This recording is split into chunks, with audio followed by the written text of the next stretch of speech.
दोस्तों, मेरे channel study for GK ਤੁਹਾਡਾ स्वागत है।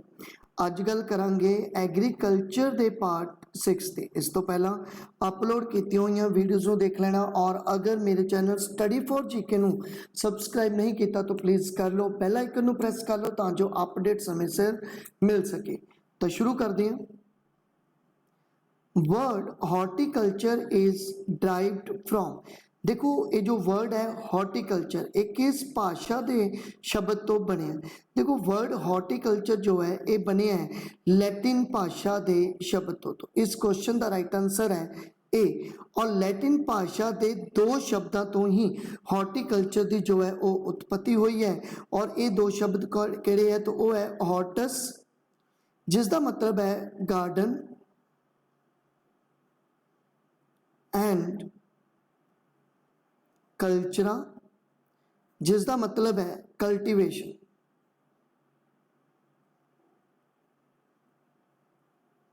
तो हॉर्टिकल्चर दे विच वैजीटेबल्स फ्रूट ऑर्नामेंटल क्रॉप्स ਨੂੰ डील किया जाता है। तो इस क्वेश्चन का राइट आंसर है ए। और हॉर्टिकल्चर की तरह होर भी इस तरह दी कई टर्म्स है जो एग्रीकल्चर यूज़ की जाती जिमें कि एपीकल्चर। तो एपीकल्चर का संबंध है बी कीपिंग नाल। उस तो बाद एक्वाकल्चर, एक्वाकल्चर का संबंध है एक्वेटिक एनीमल दे नाल।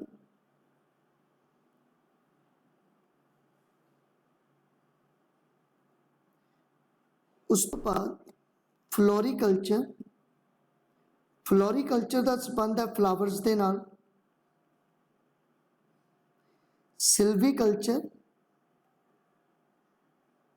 सिल्वीकल्चर का संबंध है ट्रीज के नाल या कह लो वुडी प्लांट्स के नाल इन्हां दा संबंध है। तो इन्नी डिटेल इस क्वेश्चन की याद रखनी है।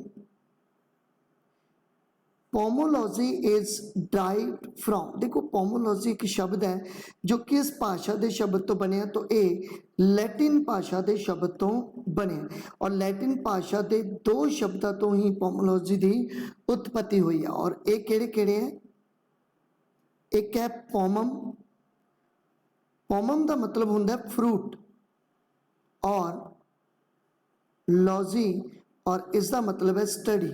तो पोमोलॉजी दे विच भी जो फ्रूट्स है उन्हां दी स्टडी की जाती है। एक गल होर याद रख सकते हो कि पोमोलॉजी जो है ये ब्रांच है botany the.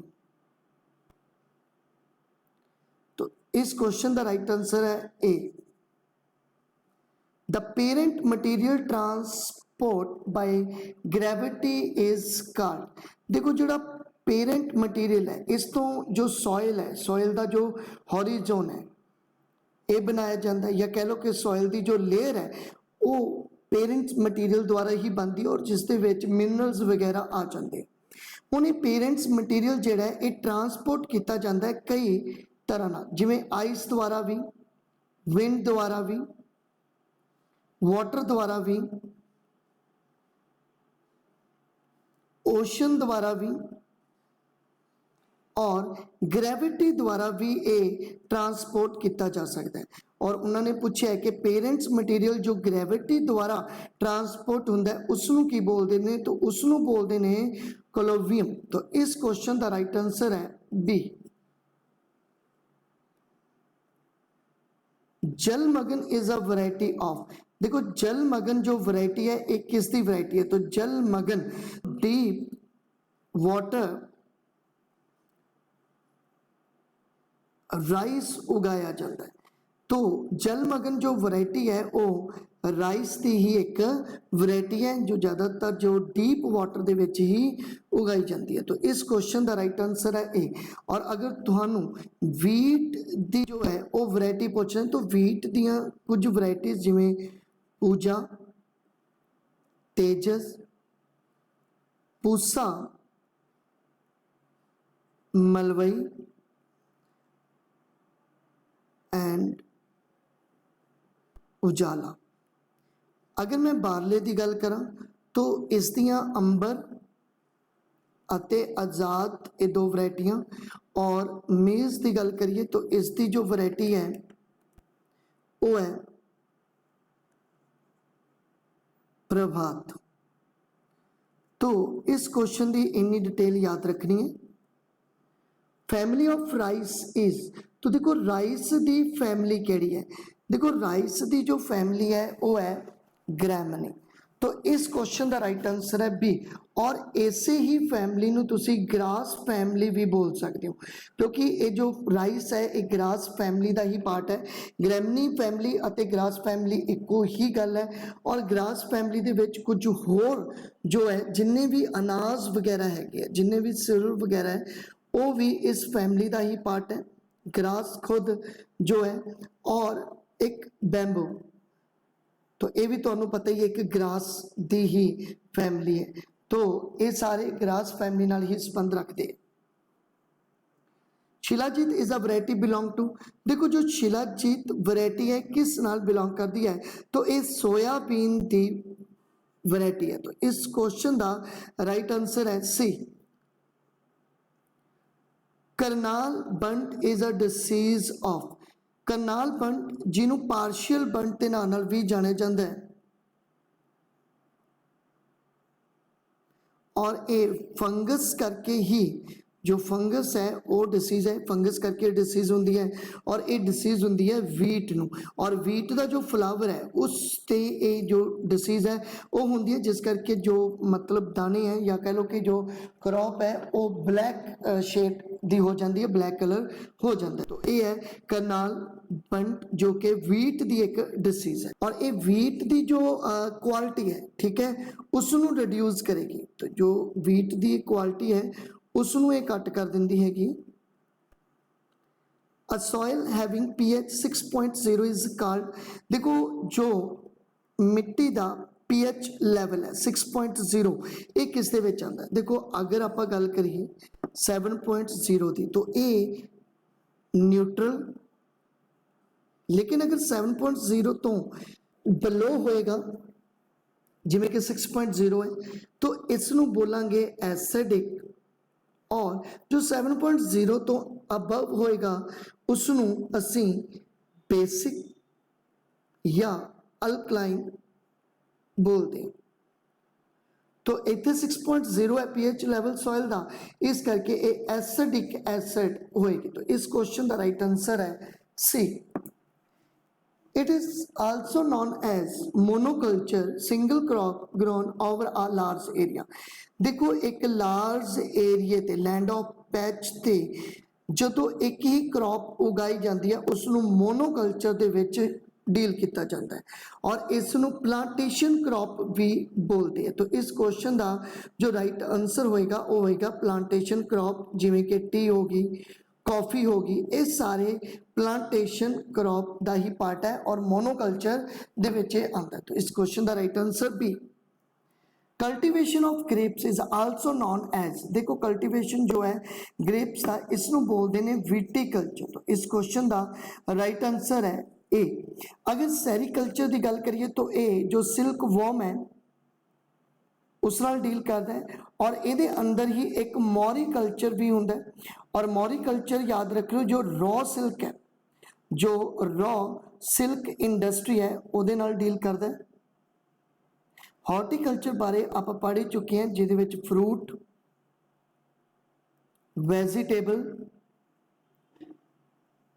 And ornament crop आ जाते हैं। और पीसी कल्चर दे विच जो है वो डील किया जाता है फिश नाल। एक गल याद रखियो, इत्थे अगर आप गल करिए एक्वाकल्चर की, तो एक्वाकल्चर दे विच हर तरह का एक्वेटिक एनीमल लिता जाता है, जो कि पीसी कल्चर दे विच कल्ला फिश नाल डील किया जाता है। तो इस क्वेश्चन का राइट आंसर है A. Classification of a commercial farming which is not correct, देखो कमर्शियल फार्मिंग की गल करिए तो इन्हां विचों किहड़ी टाइप कमर्शियल फार्मिंग की नहीं है।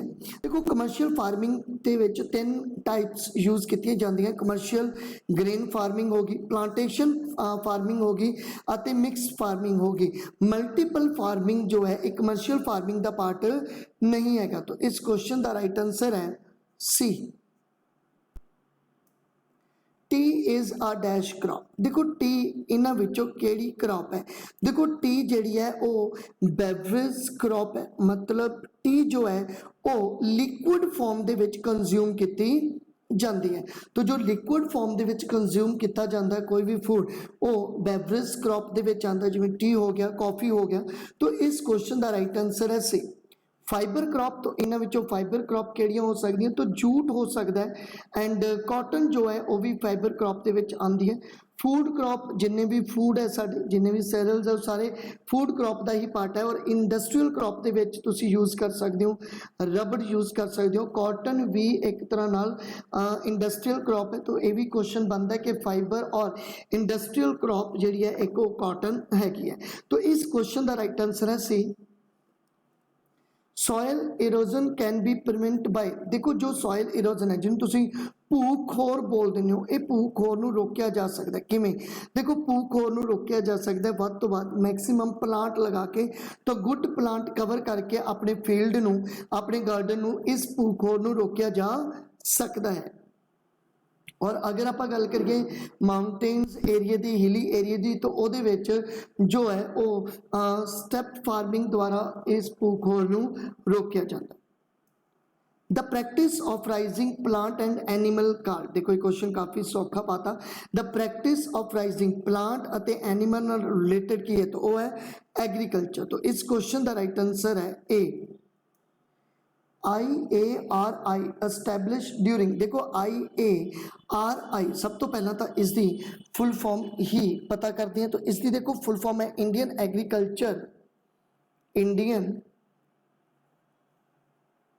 एग्रीकल्चरल रिसर्च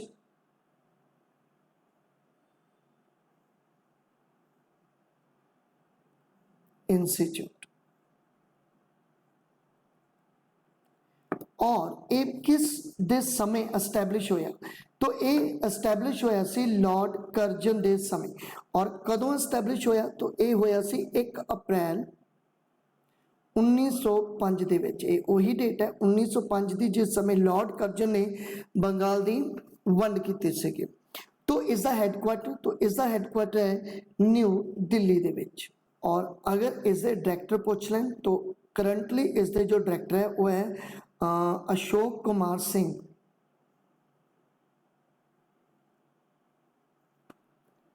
तो इन्नी डिटेल इस क्वेश्चन की याद रखनी है।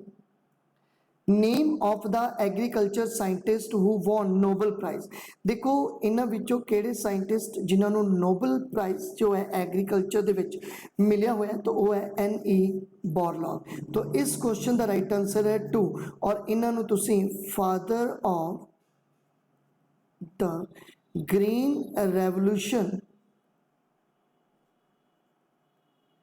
इन वर्ल्ड के नाम नाल भी जानते हो। इन्हों 2 अवार्ड मिल चुके हैं, एक तो नोबल, और इन्हों जो नोबल प्राइज मिलिया सी वो मिलिया सी 1970 दे विच, जदों कि इन्हों एक होर अवार्ड पद्म विभूषण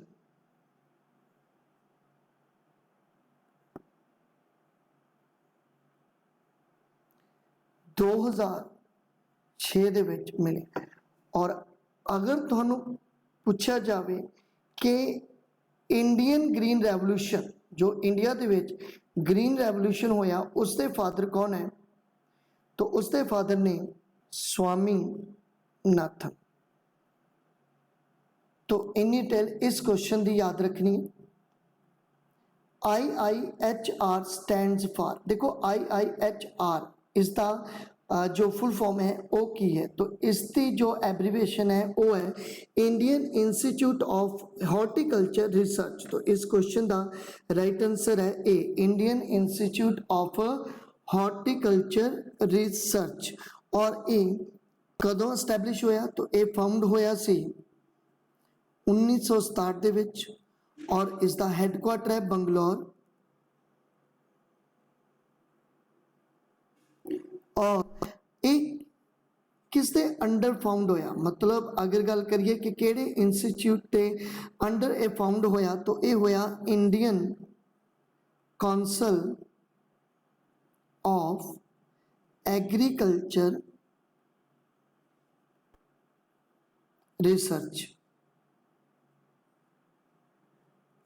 तो इस क्वेश्चन का राइट आंसर है ए,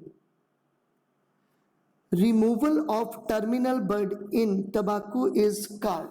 देखो टबाकू का जो प्लांट है, ठीक है, ये तो जो टर्मिनल बिल्कुल ऊपर जो बर्ड्स होंगे उन्होंने रिमूव किया जाता है, तो उस प्रोसैस को की बोलते हैं? तो देखो जो ये प्रोसैस है इन्हों बोलते हैं टॉपिंग। तो इस क्वेश्चन का राइट आंसर है डी। और देखो ये रिलेटेड एक होर भी प्रोसैस है जो तंबाकू के प्लांट नाल डील करता है, वो है सकरिंग। तो सकरिंग का मतलब है कि जो प्लांट है, तो प्लांट के विच जो छोटे बर्ड्स है, जो छोटे छोटे मतलब कह लो कि लीव्स है, उन्होंने अपने हथी मतलब जो तोड़ देना या रिमूव कर देना, उन्होंने सकरिंग बोलते हैं। और बिल्कुल जो तंबाकू के प्लांट का बिल्कुल उपरला पार्ट है जिन्होंने टर्मिनल बर्ड बोलते हैं, उन्होंने रिमूव करना की है टॉपिंग। तो इस क्वेश्चन का राइट आंसर है डी। और अगर तुहानू पूछा जाए कि टबाकू इंडिया दे विच कौन इंट्रोड्यूस करते हैं, तो वो पुर्तगीज जिहड़े हैगे वो इंट्रोड्यूस करते हैं इंडिया दे विच tobacco. Which crop are not a moderately deep root crop. देखो इन्हां विचों किहड़ी क्रॉप है जिहदा डीप रूट नहीं हैगा, मतलब जिहड़ी रूट है वो ज़्यादा डीप उसकी नहीं हैगी, तो वो है अपने कोले लैक्रेन एंड सनफ्लावर। तो इस क्वेश्चन का राइट आंसर है D. Cedar is a product is. देखो सीडर जेड़ा हैगा वो किसका प्रोडक्ट है? देखो ये एक बेवरेज है और ये बेवरेज आएगा एप्पल का। तो इस क्वेश्चन का राइट आंसर है ए। और अगर पूछ लें कि सीडर के विच अगर कह दिए कि अल्कोहल कितनी मात्रा दे विच होएगा, तो अल्कोहल की अगर मैं गल करा तो 4 to 6% जिहड़ा है अल्कोहल सीडर के विच मिक्स होएगा। तो ये सीडर कितों आएगा? एप्पल तो आएगा। तो इस क्वेश्चन का राइट आंसर है ए। ICRAF is situated in the country. देखो ICRAF जिहड़ा है किस कंट्री दे विच इसदा हैडक्वार्टर है?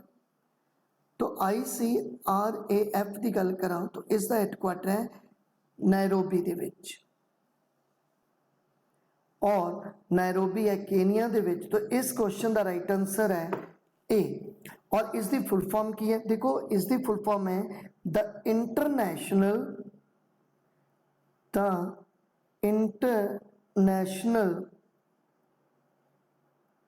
रिसर्च इन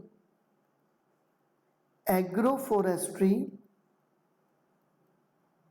और ये 1978 ਦੇ ਵਿੱਚ ਬਣਿਆ ਸੀ। और इसके डायरैक्टर भी तुम याद रख सकते हो, ਹੁਣ ਦੇ इसके डायरैक्टर ने टोनी सिमोंस। तो इन्नी डिटेल इस क्वेश्चन की याद रखनी है।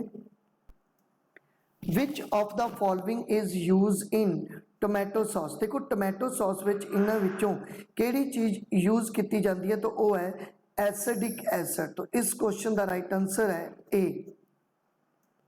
Where is the headquarter of Swami Keshwanand Rajasthan Agriculture University located. देखो कई बार तुहानू राजस्थान एग्रीकल्चर यूनिवर्सिटी लिखा मिलेगा, कई बार स्वामी केशवानंद राजस्थान एग्रीकल्चर यूनिवर्सिटी लिखा मिलेगा। तो इसका हैडक्वार्टर है बीकानेर दे विच, राजस्थान बीकानेर दे विच इसका हैडक्वार्टर तुहानू देखने को मिलता है। और ये कदों फाउंड हुई सी? तो याद रखना 1 अगस्त 1987 दे विच ये फाउंड की गई सी। तो इस क्वेश्चन का right answer C. Which plant was introduced from old world to new world। देखो वो केड़ा प्लांट है जो old world to new world दे विच जेड़ा इंट्रोड्यूस किया गया, तभी वो है राइस। तो इस क्वेश्चन का राइट आंसर है सी। और अगर तुहानू पूछ लें कि new word to old word अगर कोई मतलब क्रॉप या प्लांट की गल करिए तो वो है पोटैटो। तो इस क्वेश्चन का जो राइट आंसर बनेगा ये बनेगा C. Leading centre of woollen textile industry in Punjab. देखो पंजाब के विच वूलन टैक्सटाइल इंडस्ट्री जो लीडिंग इंडस्ट्री है वो कित्थे है? तो वो है लुधियाना दे विच। तो इस क्वेश्चन का राइट आंसर है जी A. Who was the first Indian director of IARI, देखो सब तो पहला था IARI दी फुल फॉर्म दी आपां गल करते हैं, तो इसकी फुल फॉर्म है इंडियन एग्रीकल्चरल रिसर्च इंस्टीट्यूट। और ये IARI ये फाउंड कदों होया, तो 1 अप्रैल 1905 दे विच ये फाउंड होया और इसका हैडकुआटर है दिल्ली दे विच। और IARI दे सब तो पहले इंडियन जो डायरेक्टर बने वो सी B विश्वनाथ। इस क्वेश्चन का राइट आंसर सी। और जो हुंदे है वो कौन है, वो है अशोक कुमार सिंह।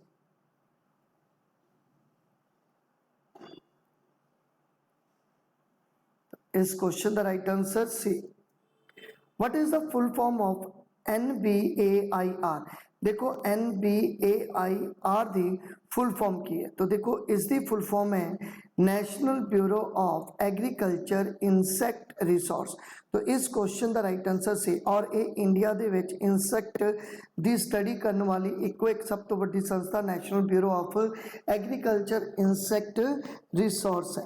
और इसका हैडकुआटर कितने है, तो इसका हैडकुआटर भी तुसी याद रखना है, इसका हैडकुआटर है बेंगलोर दे विच। और ये कदों बनी सी, तो 1957 दे विच ये बनी सी। Mulberry silkworm is belong to which family? देखो मलबरी सिल्क वॉर्म जिहड़ा वो किस फैमिली नाल संबंध रखता है, तो ये फैमिली नाल संबंध रखता है बॉम्बे सीडी। तो इस क्वेश्चन का राइट आंसर है सी। और अगर तुहानू पूछ लैन कि इस मलबरी सिल्क वॉर्म का जो किंगडम है उसका नाम की है, तो देखो इसके किंगडम का नाम है एनी मालिया। और फैमिली तुहानू दस ही देती। और अगर पूछ लैन जीन की है इसका, तो वह है बॉम्बेक्स।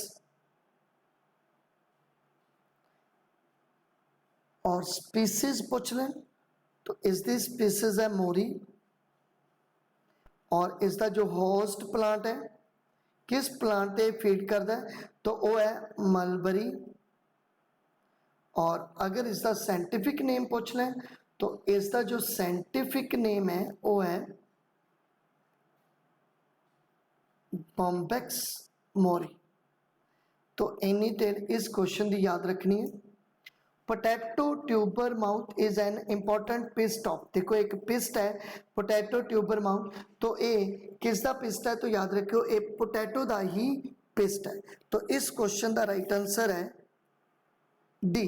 और अगर पूछ रहे इसकी फैमिली, तो इसकी फैमिली है कैलेची डी। और इसका ऑर्डर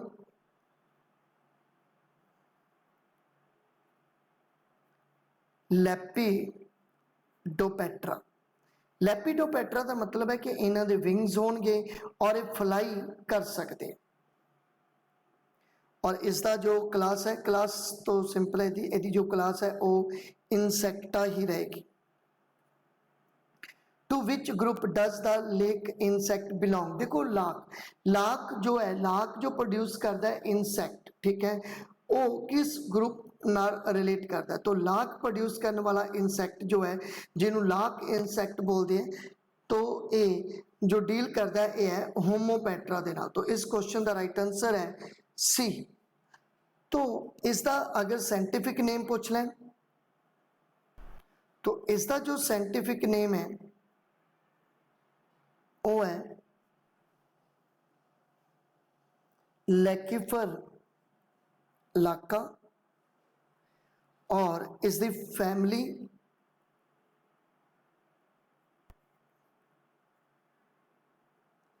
लेकिफर्डिस। और इसका ऑर्डर तो होमोपेट्रा ही है। तो इन्नी डिटेल इस क्वेश्चन की तुसी याद रखनी है। देखो ये जो लैक इंसेक्ट हो गया, बी हो गए, ठीक है, और उस तो बाद आपां जो पढ़िया सिल्क वॉर्म पढ़िया, ये सारे ही फ्रेंडली इनसैक्ट दे विच आंदे। तो किहड़े किहड़े एनीमल, बर्ड्स और इंसैक्ट है जो फैमिली इंसैक्ट के पार्ट दे विच आंदे हैं। एक गल याद रखियो कि जो इंसैक्ट है उन्होंने भी एनीमल ही कहा जाता है, मतलब जो ह्यूमन बीइंग नहीं है, जो बर्ड नहीं, जो ह्यूमन बीइंग नहीं है, जो प्लांट नहीं है, उन्होंने तो इलावा जो भी है, जो लिविंग पार्ट है, वो सारा एनीमल का ही पार्ट होंदा है। तो ये विच काऊ हो सकती है, उस तो बाद ब्लू रे जिन्हों तुसी नीलकंठ बोलते हो, उस तो बाद रेड वेटलेट, फिर आ गया कैटल, एग्रिट, फिर उस तो बाद spotted, owlet and ladybug. Ladybug जिहड़ा है एक इंसैक्ट है। उस तो बाद ग्रीन लैकविंग, ये भी एक इंसैक्ट है। उस तो बाद आ गया अपने को ग्राउंड बीटल्स, जो ग्राउंड बीटल है, और अर्थवॉर्म। ये सारे के सारे जो है ये फ्रेंडली इंसैक्ट के रूप में मन्ने जाते हैं। स्पाइडर भी जो है वो फ्रेंडली इंसैक्ट ही है। हाँ, सम टाइम ये हार्मफुल हो जाता, लेकिन मोस्टली ये स्पाइडर नूं भी जो फ्रेंडली इंसैक्ट के विच काउंट किया जाता है। तो thank you for watching. Please मेरे चैनल स्टडी फॉर जीके नूं सबसक्राइब कर लो, बेल आइकन नूं प्रेस कर लो, ताकि जो अपडेट समय सिर मिल सके, और इस सीरीज़ दी वीडियोज़ नूं देखने लिए मेरे नाल जुड़े रहो। तो थैंक यू।